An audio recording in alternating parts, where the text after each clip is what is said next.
Bonjour à toutes et tous. Depuis quelque temps, un mot revient de plus en plus souvent dans les discussions, sur les plateaux télé et jusque dans les conversations du quotidien, l'article 16 de la Constitution. Et chaque fois qu'il est prononcé, un malaise s'installe, une inquiétude diffuse comme un pressentiment que quelque chose d'anormal se prépare. Beaucoup en ont entendu vaguement parler, sans vraiment savoir ce qu'il contient, ni surtout ce qu'il permet, et comme souvent, on entend tout et son contraire. Pire encore, peu mesurent les conséquences réelles qu'une telle mesure pourrait avoir sur nos vies, sur nos libertés et sur le fonctionnement même du pays. La première question qu'on peut se poser, c'est pourquoi en parle-t-on maintenant? Pourquoi ce vieux mécanisme d'exception, presque oublié depuis De Gaulle, refait-il soudain surface dans le débat public? Ce n'est sans doute pas un hasard, car depuis plusieurs années, la France vit sous tension. Une crise chasse l'autre, économie, énergie, sécurité, politique, tout vacille, car il est évident que les fondations mêmes de notre République se fissurent, et on peut désormais parler légitimement d'effondrement, que je considère à titre personnel volontairement orchestré. Mais derrière ce désordre apparent, un silence. Le silence d'un texte oublié, inscrit au cœur de notre Constitution, un article capable de renverser en un instant l'équilibre des pouvoirs, une véritable bombe atomique constitutionnelle. Un seul petit article, mais lourd de sens, qui permet au président de la République de concentrer tous les pouvoirs, d'agir seul, sans contrôle et sans limite. Un texte qui permet au président de gouverner seul, de suspendre les lois et de décider du destin de la nation, au nom de la République. L'article 16, qui n'a d'ailleurs été utilisé qu'une seule fois dans l'histoire de la Ve. Mais aujourd'hui, on s'interroge, dans un contexte de tension sociale, de menaces extérieures et de crises à répétition, pourrait-il être réactivé? À ce stade, on ne peut que spéculer, mais voyons ensemble l'histoire de ce petit texte qui offre au président le pouvoir absolu légalement.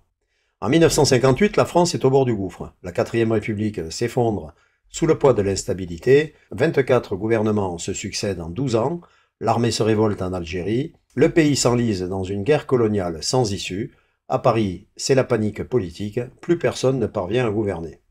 Face au chaos, un nom revient sans cesse, De Gaulle. Le général retiré depuis 1946 accepte de revenir à condition d'obtenir les pleins pouvoirs pour refonder la République. Son objectif, mettre fin au régime des partis et créer un exécutif fort capable de diriger, même en temps de crise. Sous son impulsion, la constitution de la Ve République voit le jour. Elle repose sur un principe simple, la stabilité avant tout. Pour cela, De Gaulle exige qu'y figure une clause d'urgence absolue, un mécanisme qui lui permettrait de sauver l'État si tout venait à s'effondrer. Ce mécanisme, c'est l'article 16. Il prévoit qu'en cas de menace grave pour la nation, le président puisse concentrer tous les pouvoirs entre ses mains, le temps de rétablir l'ordre. Un outil conçu comme un bouclier, un dernier recours, mais dont la puissance dépasse tout ce qu'une démocratie moderne peut encadrer. À son adoption, peu de parlementaires mesurent l'ampleur de ce qu'ils viennent de voter. Beaucoup y voient une mesure temporaire, d'autres une nécessité pour éviter la guerre civile. Mais dans les faits, ils viennent d'inscrire dans la Constitution la possibilité légale d'une dictature provisoire, car pour la première fois, la République reconnaît qu'en cas de crise majeure, un seul homme pourra tout décider. Avril 1961, la France est à nouveau au bord du précipice. En Algérie, 4 généraux se soulèvent contre Paris, c'est le putsch d'Alger. L'armée coloniale menace de marcher sur la métropole. Pendant qu'à Paris, les ministres hésitent, le général de Gaulle reprend la main. Le 23 avril 1961, il apparaît à la télévision en uniforme et prononce une phrase qui restera dans l'histoire. « J'ai pris, en vertu de l'article 16 de la Constitution, les mesures exigées par les circonstances. » En une seule déclaration, il déclenche pour la première et unique fois les pleins pouvoirs présidentiels.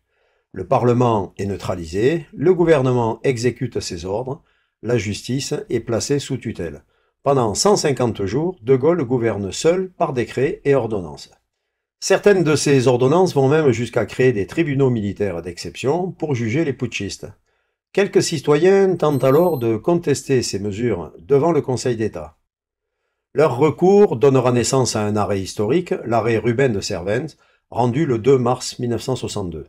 La réponse du Conseil d'État est sans appel. La décision de recourir à l'article 16 constitue un acte de gouvernement insusceptible de recours juridictionnel.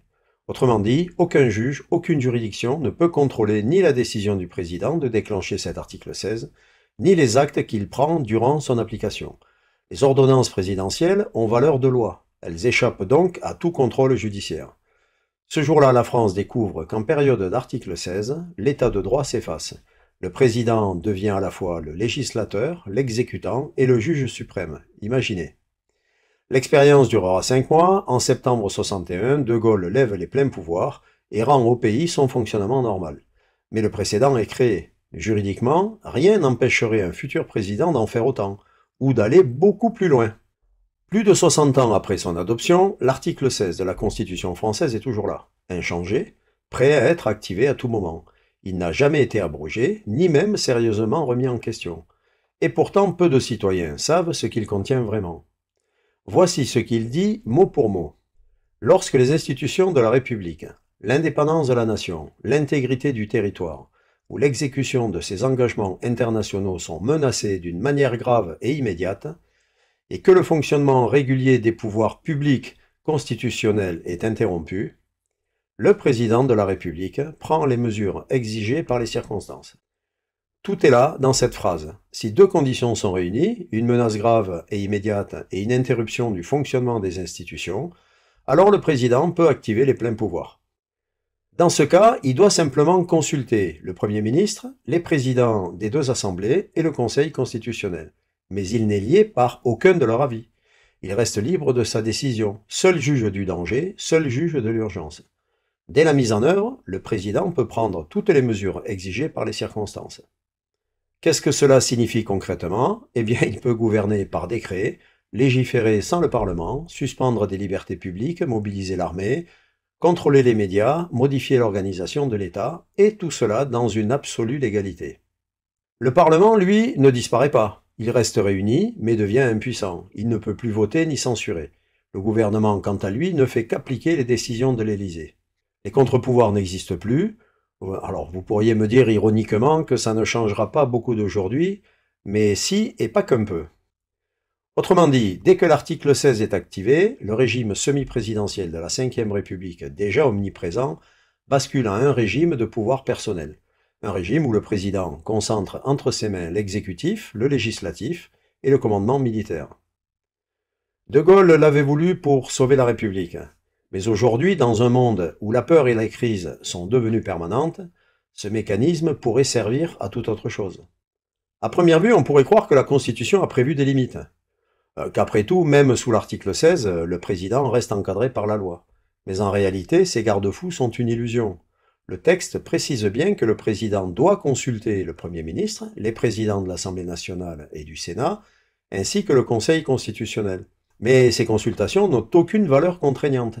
Le président peut écouter, puis faire exactement l'inverse. Rien ni personne ne peut s'y opposer. Il fait ce qu'il veut. Depuis la révision constitutionnelle de 2008, une seule modification a été introduite. Au bout de 30 jours, le Conseil constitutionnel peut être saisi pour vérifier si les conditions de mise en œuvre de l'article 16 sont toujours réunies. Et au bout de 60 jours, il se saisit d'office. Mais là encore, son avis n'est que consultatif. Le président peut encore choisir de l'ignorer. Autrement dit, pendant 2 mois au minimum, aucune institution ne peut lui dire non. Il agit seul, sans contre-pouvoir, sans contrôle. Et au-delà de cette période, vous me direz, rien n'oblige le chef de l'État à y mettre fin. C'est lui et lui seul qui décide, quand les circonstances exceptionnelles cessent. En pratique, tant que le président considère que la crise continue, l'article 16 peut rester en vigueur indéfiniment. Sous article 16, le droit n'encadre plus le pouvoir, il le légitime. Il est important aussi de comprendre que lorsqu'il est déclenché, l'article 16 n'est pas un article de plus, c'est un article au-dessus des autres. Il suspend le fonctionnement normal de la République et place le président au-dessus de la Constitution elle-même. C'est une dérogation totale, une parenthèse où les règles cessent d'exister, sauf pour celui qui les écrit. À partir de ce moment-là, sous article 16, le président cumule tout. Il édicte la loi, l'applique et commande l'armée. Il devient à la fois législateur, exécutant et chef militaire. Pour le dire plus simplement, la Constitution entière bascule. Le gouvernement n'exerce plus rien, le Parlement ne contrôle plus rien, et la justice ne protège plus personne. Les articles 20 et 21 qui confient le pouvoir exécutif au gouvernement sont neutralisés, Les articles 34 et 37 qui définissent la séparation entre la loi et le règlement perdent tout sens, et les articles 24 à 48 qui encadrent le rôle du Parlement ne sont plus qu'une façade. Même les garanties judiciaires, celles qui protègent la liberté individuelle, peuvent être suspendues si les circonstances l'exigent. En 1962, le Conseil d'État, dans son célèbre arrêt Rubin de Servais, l'a confirmé. Les actes pris par le président pendant l'article 16 ont valeur de loi, et la justice ne peut ni les contrôler ni les annuler. Le juge s'efface, le droit s'incline. C'est pourquoi les constitutionnalistes appellent l'article 16 l'article roi ou la dictature constitutionnelle. Car il ne viole pas la Constitution, il l'absorbe. En théorie, il devrait être un outil de survie pour l'État. Et dans les faits, c'est une clé capable d'éteindre toutes les autres. Beaucoup pensent que le Parlement pourrait encore agir avec l'article 68, qui permettrait de destituer le président en cas de manquement grave à ses devoirs. En théorie, oui, mais en pratique, non, pas sous article 16. Car dès que le président active les pleins pouvoirs, on l'a vu, le fonctionnement normal des institutions est suspendu. Le Parlement ne vote plus, ne contrôle plus, et ne peut donc pas saisir la haute cour. Autrement dit, le président devient inattaquable. Même la procédure de destitution est neutralisée de fait. Sous article 16, celui qui concentre tous les pouvoirs se place aussi au-dessus de toute sanction. Une fois l'article 16 déclenché, le président ne gouverne plus seulement, il commande, car il est, selon la Constitution, le chef des armées et le garant de l'ordre public. Et dans ce contexte exceptionnel, ces mots prennent un tout autre sens. Voyons ce que ça pourrait donner. L'ensemble des forces armées se place sous son autorité exclusive. Il peut déployer des troupes sur tout le territoire, instaurer des points de contrôle, fermer les frontières ou même instaurer des couvre-feux. Des villes entières peuvent passer sous commandement militaire, comme en temps de guerre. Il peut aussi réquisitionner ce qu'il veut, les usines, les véhicules, les stocks de nourriture, les médias, les hôpitaux, les réseaux de communication. Le Code de la défense lui donne déjà cette possibilité en cas de crise, mais sous article 16, il peut l'exercer sans limite de durée ni contrôle du Parlement. Les forces de sécurité intérieure deviennent le prolongement direct de sa volonté. Elles peuvent procéder à des arrestations préventives, à des assignations à résidence, à des perquisitions sans mandat judiciaire. Les contrôles d'identité deviennent permanents. Les manifestations peuvent être interdites, les associations dissoutes et les journalistes placés sous surveillance. Le contrôle de l'information, déjà bien amorcé en cette période de crise, devient total. Les réseaux sociaux peuvent être bloqués, les plateformes étrangères coupées, les médias nationaux réquisitionnés pour assurer la cohésion de la nation, bien sûr.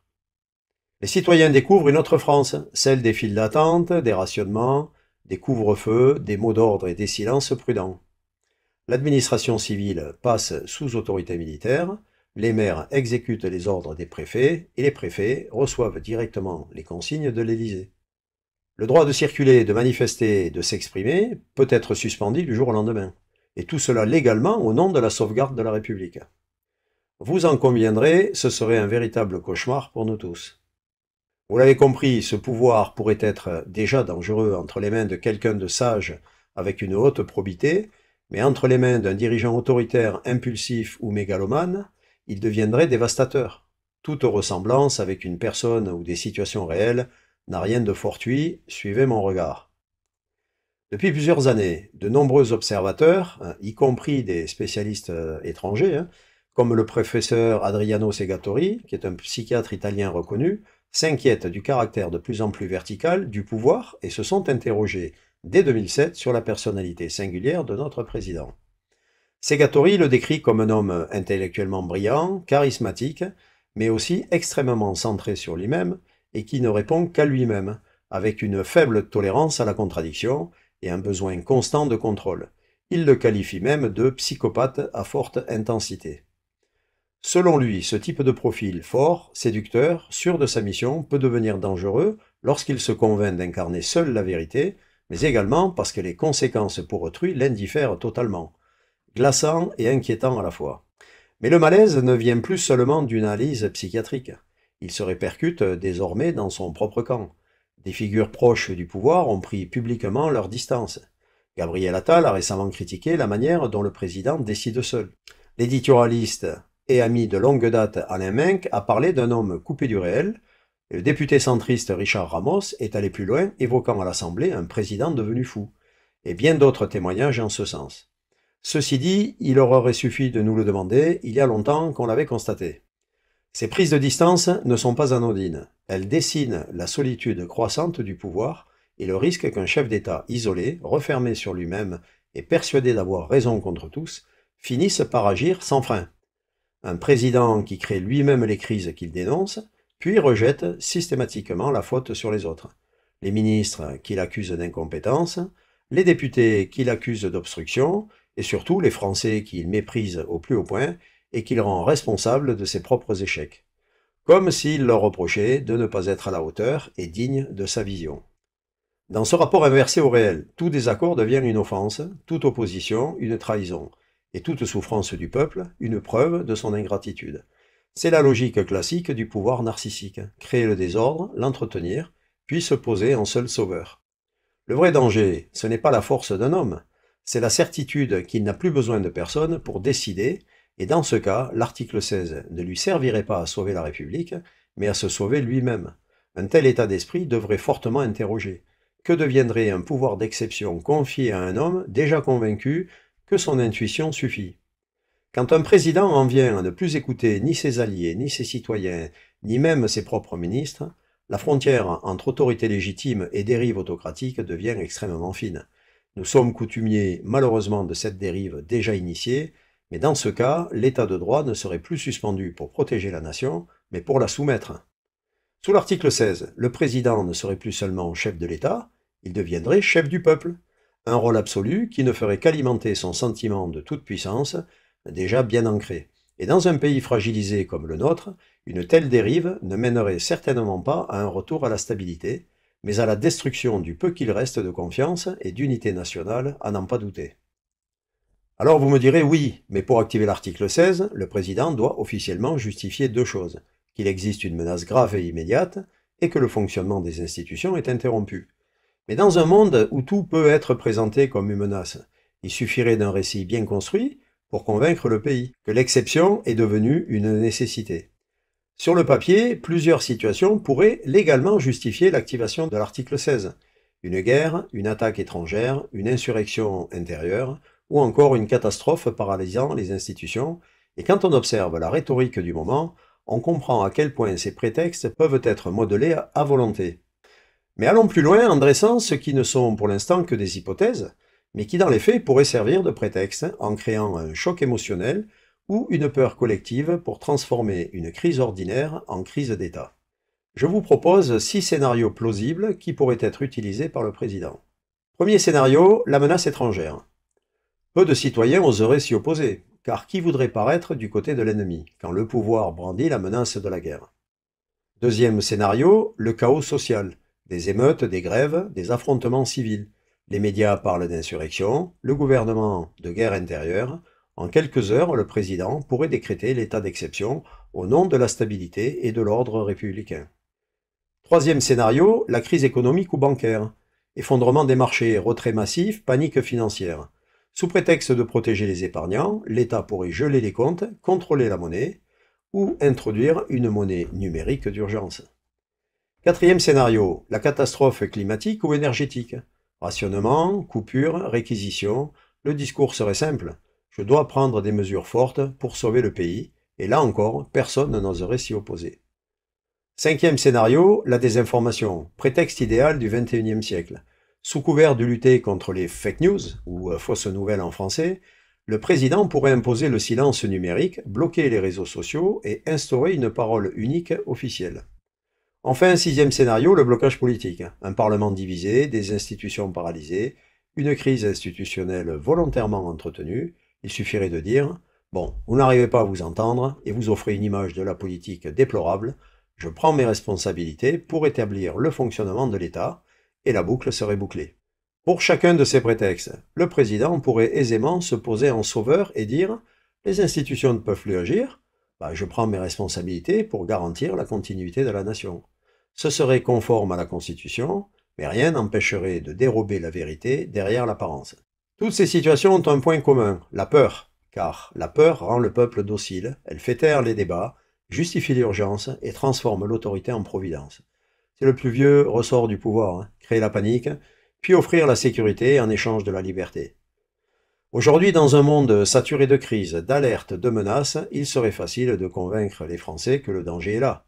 Et dans ce climat d'anxiété permanente, l'article 16 pourrait être activé sans qu'aucun coup d'État ne soit nécessaire. Dites-vous bien que le danger, ce n'est pas la crise, c'est celui qui l'utilise pour tout contrôler. Maintenant, quelles seraient les conséquences concrètes pour les Français si l'article 16 était activé aujourd'hui? À ce stade, encore une fois, on ne peut qu'extrapoler, puisqu'il est impossible de s'immiscer dans le cerveau du chef de l'État. Mais il est certain que la vie quotidienne basculerait en quelques heures. Tout d'abord, le silence. Plus de débats politiques, plus de contestations publiques. Les institutions seraient gelées, les décisions viendraient d'en haut, et les Français apprendraient à écouter sans pouvoir répondre. Les médias diffuseraient un message unique, celui du chef de l'État, les plateaux télé, les radios, les journaux, tous alignés au nom de l'unité nationale. Vous me direz, de ce côté-là, ça ne changerait pas beaucoup de notre quotidien actuel. Les voix discordantes disparaîtraient, censurées ou discréditées. Les réseaux sociaux seraient filtrés, ralentis ou carrément bloqués. Et la liberté d'expression réduite à un simple murmure. Sur le plan économique, certains secteurs stratégiques, énergie, alimentation, santé, seraient réquisitionnés. Les prix fixés, les ressources distribuées selon les priorités du gouvernement, les entreprises et les particuliers devraient coopérer à l'effort national, les médias, les associations, les mairies, les écoles seraient sommés d'obéir dans l'intérêt supérieur du pays. Dans les rues, la présence policière deviendrait omniprésente. Des patrouilles, des contrôles, des couvre-feux, des drones survolant les villes, des points de contrôle aux entrées des quartiers. Les attroupements seraient dispersés, les rassemblements interdits. Chacun devrait justifier sa présence, ses déplacements, ses activités. Ça devrait vous rappeler quelque chose. Les frontières seraient étroitement surveillées, voire fermées. Les citoyens ne pourraient plus quitter le territoire sans autorisation. Les transports seraient limités, le carburant rationné et les communications surveillées pour raisons de sécurité. Rapidement, les libertés économiques seraient elles aussi encadrées, car dans un régime d'exception, tout peut être justifié par la nécessité de l'État. Les banques seraient placées sous contrôle de l'État également. Peu de Français le savent, mais dans un contexte de crise grave, de guerre ou de menaces majeures, l'État dispose déjà des moyens légaux pour prendre le contrôle des flux financiers. La Banque de France et le ministère de l'économie disposent déjà de textes leur permettant, en cas de réquisition, de centraliser les flux monétaires au profit de l'intérêt national. Le Code monétaire et financier, complété par les dispositions du Code de la Défense, autorise la mise en place de mesures de gel, de contrôle ou de réquisition sur les avoirs bancaires, les métaux précieux ou tout bien jugé stratégique au nom de l'intérêt national. Vous voyez, ça va très loin. En clair, dans un régime d'exception, l'État pourrait limiter les retraits, bloquer certains comptes ou mobiliser les ressources privées pour soutenir ce qu'il appellerait l'effort collectif.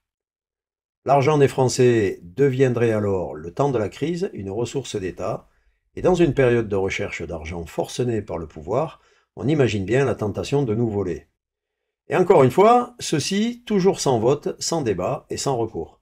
Dans un tel contexte, je peux vous dire que les Français invités à faire preuve de solidarité pendant que l'État redéfinit ce qui lui appartient, découvriraient ce que signifie réellement un pouvoir absolu légal. Et comme toujours, tout cela se ferait au nom de la République, au nom du bien commun, au nom de la sécurité. Mais derrière ces mots rassurants, il n'y aurait plus de contre-pouvoir, plus de limites, plus de recours. Juste un pays entier placé sous la tutelle d'un seul homme. Et peu à peu, la peur s'installerait. La peur de parler, la peur de critiquer, la peur de désobéir. Non parce que quelqu'un frapperait à la porte chaque nuit, mais parce que chacun saurait au fond de lui que tout peut arriver à celui qui se fait remarquer. Les plus lucides comprendraient vite que la République ne serait plus qu'un décor. Une façade légale pour un pouvoir sans limite, installé provisoirement, mais sans date de fin. Et tout cela, ce ne serait pas un coup d'État, ce serait la loi, la Constitution appliquée à la lettre, une République suspendue au nom même de sa sauvegarde. Si l'on résume, on constate qu'il suffit d'une signature, d'un décret, d'une annonce solennelle pour que la France bascule d'un régime dit démocratique à un régime d'exception, sans qu'un seul coup de feu ne soit tiré. Ce pouvoir absolu ne s'impose pas par la force, il s'installe par la peur, par le consentement, par la lassitude d'un peuple fatigué des crises et prêt à tout pour retrouver l'ordre et la sécurité. Et c'est là que réside le vrai danger, le silence. Le silence des institutions, le silence des médias et surtout le silence des citoyens. Alors, après cette petite vingtaine de minutes d'un tableau anxiogène et cauchemardesque, mais nécessaire, de ce que pourrait devenir notre société sous cet article 16, avec un cerveau malade à notre tête, peut-on espérer malgré tout d'y échapper? La réponse est sans conteste oui, car ce silence n'est pas une fatalité, car la bonne question est de se demander ce qu'il se passerait s'il y avait un refus de s'y soumettre. Car l'article 16, tout contraignant qu'il soit, n'a de pouvoir que par l'obéissance de ceux qui s'y soumettent. Si l'armée, la police, les fonctionnaires et les citoyens refusaient d'obéir à l'injustice, tout s'effondrerait en une seule nuit. L'armée devrait se souvenir qu'elle a juré fidélité à la nation, et pas à un homme, et elle le sait très bien. La police devrait comprendre qu'elle est là pour protéger le peuple, pas pour le soumettre, et elle le sait très bien aussi.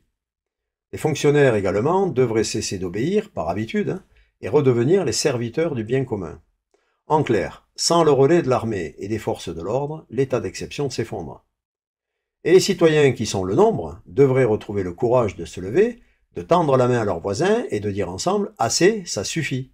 Ce serait en quelque sorte une révolution de conscience silencieuse, morale, inarrêtable.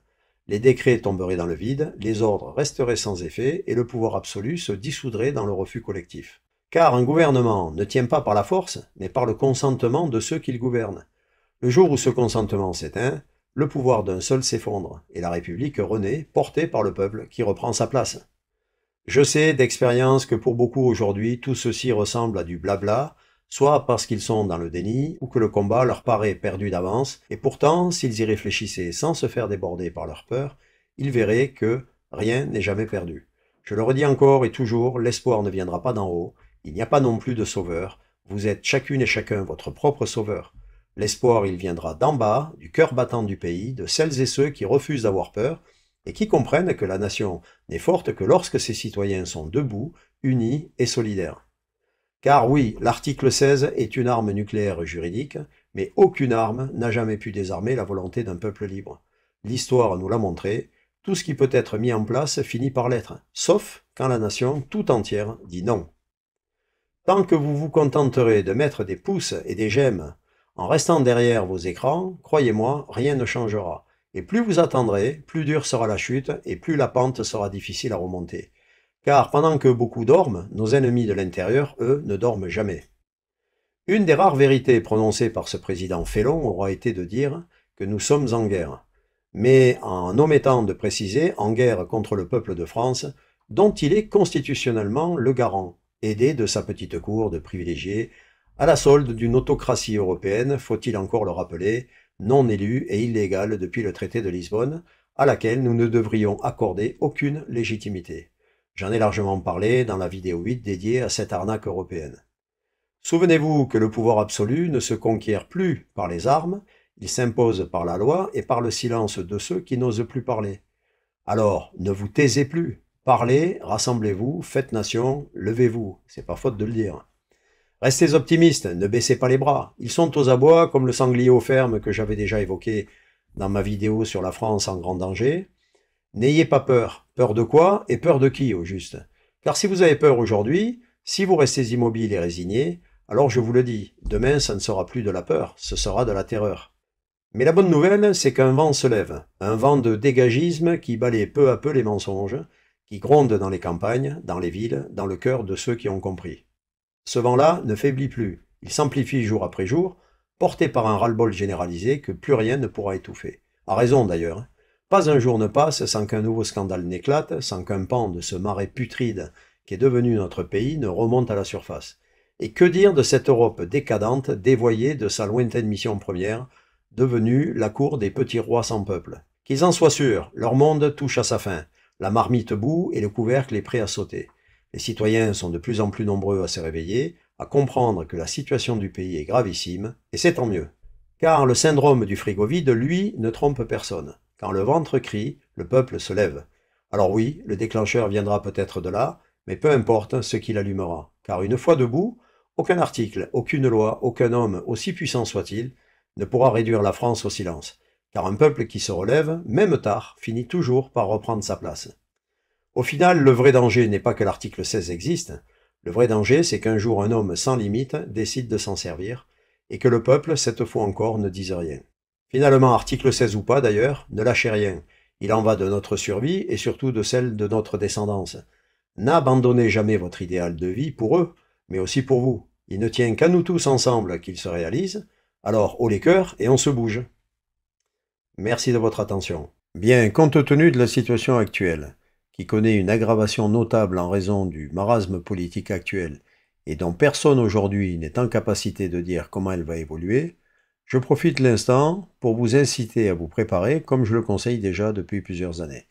Pour cela, je vous invite à aller voir la vidéo hors série 1 sur ma chaîne Gagner Ensemble Online 2, dans laquelle je vous explique comment commencer à vous préparer au cas où, ou tout simplement en allant sur cette page web sur laquelle vous avez toutes les indications pour télécharger gratuitement plusieurs mementos pratiques et des calculateurs pour vous aider dans cette démarche, pour ceux évidemment qui ne les ont pas encore téléchargés.